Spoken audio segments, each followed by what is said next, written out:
အားလုံးပဲမင်္ဂလာပါရှင်မီရာဖြစ်ပါတယ်အဲ့တော့မီရာကဒီတစ်ခေါက်မှာလည်းပေါ့နော်ဒီ tarot ကလေးတွေကိုတုံးပြီးတော့မီရာတို့ကဇူရီရဲ့ sign တွေအတွက်ကိုမီရာကကြည့်ပြီးတော့မှာဖြစ်ပါတယ်အဲ့တော့ဇူရီရဲ့ sign ဆိုတာကတော့မီရာတို့ရဲ့ဒီ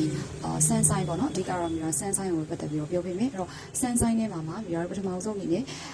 fire sign တွေအတွက်ကိုမီရာကအခုကက်ကလေးဆွဲပြီးတော့ကြည့်ပြီးတော့မှာဖြစ်တယ်ပေါ့နော်ဒါဆို fire sign ဖြစ်တဲ့အတွက်မီရာတို့က Aries Leo Sagittarius 3ခုရာသီဝင်3ခုကဒီဗီဒီယိုလေးကိုဆက်ပြီးတော့ကြည့်သွားပြီးလို့ရပါတယ်အဲ့တော့ဒီမှာပထမဆုံးအနေနဲ့မီရာကပေါ့နော်ဒီ fire sign သမားလေးအတွက်ကိုအရင်ဆုံးကက်လေးတွေအရင်ဆွဲပေးထားတယ်ဒါဆိုပထမဦးဆုံးဒီအုပ်စုလေးက Aries ပေါ့နော်ဒါလေးကကြတော့ Leo ရဲ့နောက်ပြီးရှင်ဒီအောက်ကကြတော့ Sagittarius ပေါ့နော်အုပ်စုလေး၃စုတစ်ခါလေးခွဲပြီးတော့ကက်လေးဆွဲပေးထားတယ်ဒါဆိုပထမဆုံးအနေနဲ့ Aries နော် Aries တွေရဲ့ဒီ June 20ရက်နေ့ကနေပြီးတော့နောက်ထပ်လာမယ် July 20ရက်နေ့အထိဒီတစ်လတော့အတော်အတွင်းမှာဘာတွေကြုံတွေ့ရနိုင်လဲဆိုတာကိုမီရာကကက်လေးတွေနဲ့ဖြေရှာပြီးတော့မှဖြစ်ပါတယ်နော်ပထမဆုံး Aries ကိုကြည့်မှာဆိုတော့နော် Leo နဲ့ Sagittarius ကိုဒီဘက်မှာခဏထားလိုက်မယ် okay ဆိုလို့ရှိရင်ညာတို့ဒါက Aries အတွက်ပေါ့နော် Aries အတွက် okay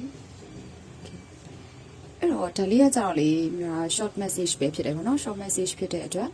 မြန်မာတီမီနဲ့တူတူတုတ်တုတ်လေးပဲမြန်မာပြောပြပါမယ် okay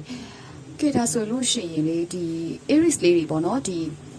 Aries လေးတွေကိုမီရာမြင်တာကြတော့လေဒီဂျွန်လ20ရက်နေ့ကနေပြီးတော့ဗောနော်ဒီဇူလိုင်20ရက်နေ့အတွင်းအတော်တင်မှာဘာတွေဖြစ်နိုင်လဲဆိုရင်တော့ဒီဂျွန်လကုန်ပိုင်းလောက်မှာဗောနော်တကယ်ကိုအမှန်အပြည့်နဲ့ရှေ့ဆက်ရမယ်ဆိုရက် energy မျိုးကိုမီရာမြင်တယ်ပြီးရဲ့အခါကျတော့ဒီရက်ပိုင်းမှာဗောနော်ဒီအတော်တင်မှာမင်းရဲ့ဆွမ်းဆောင်နိုင်မှုတွေနော်ဦးဆောင်နိုင်မှုတွေဟာတကယ်ကိုပဲအရင်တောက်ပြောင်နေလိမ့်မယ်နော်တောက်ပနေလိမ့်မယ်လို့ပြောချင်တယ်အဲ့တော့ကိုကအလုပ်ထဲမှာပဲဖြစ်ဖြစ်ကျောင်းမှာပဲဖြစ်ဖြစ်ကိုယ့်ရဲ့ဆုံးဖြတ်ချက်တွေနော်ကိုယ့်ရဲ့ဆုံးဖြတ်ချက်တွေကတခြားသူတွေပေါ်မှာဩဇာတရားမှုတွေရှိနေတာကိုများတွေ့ရတယ်ဆိုတော့ဒီမှာလေးဒ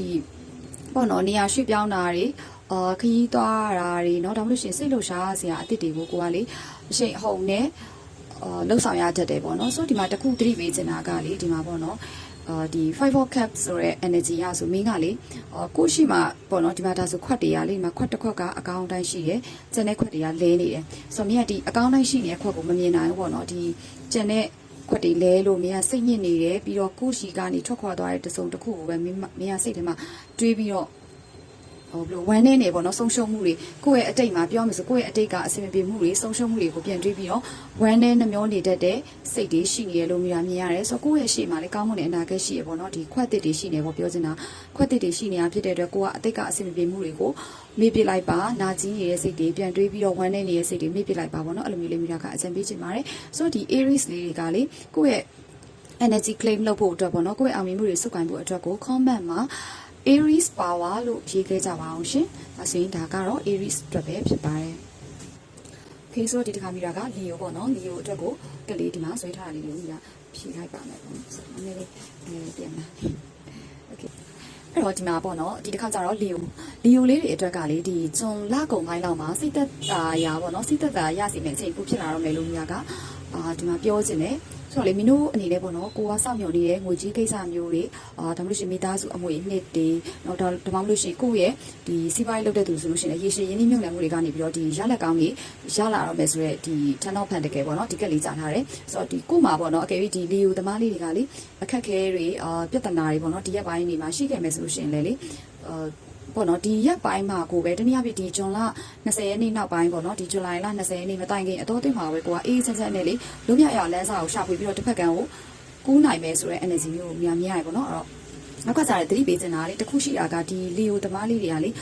ညနေပိုင်းနေပေါ့နော်ညနေပိုင်းနေမှာကိုကနေပြီးတော့အတွေးတွေလွန်နေတာနော်ပြီးရခါကျတော့အနာဂတ်အတွက်ကိုပေါ့အရန်ကိုကြိုတင်ပြီးတော့အလိုလိုပေါ့မဖြစ်လာတဲ့အရာတွေကိုအလိုလိုစိတ်ပူပန်နေတတ်တဲ့စိတ်ကိုကျတော့ထိန်းပေးပါဒါဆိုလို့ရှိရင်လီယိုသမားလေးတွေကဆက်ဆက်ရအဆင်ပြေတော့ပါလိမ့်မယ်နော်ဆိုလို့ရှိရင်လီယိုသမားလေးတွေကဒီ energy claim လုပ်ဖို့အတွက်ပေါ့နော်ငွေကြေးနဲ့အေးချမ်းမှုဖိတ်ခေါ်ဖို့အတွက်ဆိုတော့ comment မှာLeo abundance လို့ရေးခဲ့ပြီးပါအောင်ရှင်ဒါတော့ Leo သမားလေးတွေအတွက် short message လေးဖြစ်ပါတယ်ကဲဒါဆိုရင်ဒီတစ်ခါမှာ Sagittarius ပေါ့နော်မိရဒီမှာကက်လေးကိုလှန်လိုက်မယ်ပေါ့နော်ကက်လေးကိုတစ်ခါလေးပဲလှန်ထားလိုက်ပါတယ်လှန်ရအနေနဲ့အခက်အခဲလေးရှိတော့လက်အိမ်လေးဆိုတော့လေဆိုတော့ okay ကဲအဲ့ဆိုရင်ဒါကနောက်ဆုံးဒီ fire sign ရဲ့နောက်ဆုံး Sagittarius သမားလေးအတွက်ပေါ့နော်ဆိုတော့ဒီမှာ Sagittarius သမားလေးတွေက the lover 6 of wands 3 of swords ပေါ့နော် okay တော့ဒီ Sagittarius သမားလေးတွေကိုမြင်နာကြလေပေါ့နော်ဒီဇွန်လကုန်ပိုင်းကတော့စိန်ခေါ်မှုတွေပေါ့နော်ရှင်ခုံစရာတွေလည်းရှိမယ်စိန်ခေါ်မှုတွေအဲ့လိုမျိုးတွန်တွဲနေတဲ့ကာလလို့မြင်ဒီမှာမြင်ရတယ်ဆိုအချစ်ရေးမှာကြတော့လေအချစ်ရေးအတွက်ဆိုရင်ကိုယ်ကဆွတ်ဆောင်မှုတွေရှိနေတယ်ပေါ့နော်ဆိုစင်ကာသမားလေးဆိုလို့ရှိရင်လေကိုယ့်ပေါ်မှာနားလေပြီးမဲ့သူမျိုးနဲ့စုံတွေ့ရတတ်တယ်ဒါအဲ့ပြင်မှာပေါ့နော်အလုပ်ပဲဖြစ်ဖြစ်အဲ့တော့အလုပ်ပဲဖြစ်ဖြစ်ပေါ့နော်ကိုစူးစမ်းနေကိစ္စတစ်ခုမှာလူတွေကကိုယ်ဝိုင်းဝန်းပြီးတော့အတိမတ်ဖြောလာအောင်အောင်ဝဲခံမဲ့ energy မျိုးပေါ့နော်ဒီလိုမျိုးကိုယ်ဘယ်လိုခေါ်မလဲအောင်ဝဲခံမဲ့စစ်စော်ဝမ်းစကန်မျိုးကိုတွေ့ရတယ်ပေါ့နော်ဆိုတော့ပြီးလို့ရှိရင်ဒါမဲ့လေစက်တတိပေးရမှာကပေါ့နော်မင်းရဲ့အောင်မြင်မှုလေးမနာလို့ပဲဖြစ်ဖြစ်အထင်လွဲစရာပဲအထင်လွဲစရာကိစ္စတွေကိုယ့်အပေါ်မှာလေးစိတ်ထိခိုက်စရာပေါ့နော်ကိုယ်အနေနဲ့နည်းနည်းလေးစိတ်ထိခိုက်စရာစကားမျိုးလေးတွေကိုတော့ကြားရတယ်ပေါ့နော်ဆိုတော့ဒါမဲ့အဲ့ဒါလေး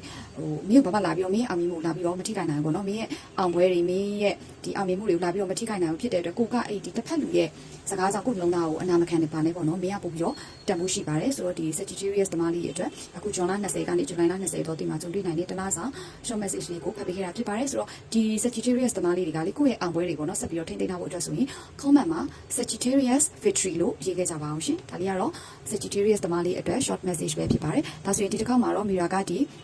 fire sign တွေဖြစ်တဲ့ Aries, Leo, Sagittarius အကြောင်းကိုပြောသွားခဲ့တာဖြစ်ပါတယ်ဆိုတော့နောက်ထပ် video တွေမှာလည်းကျန်တဲ့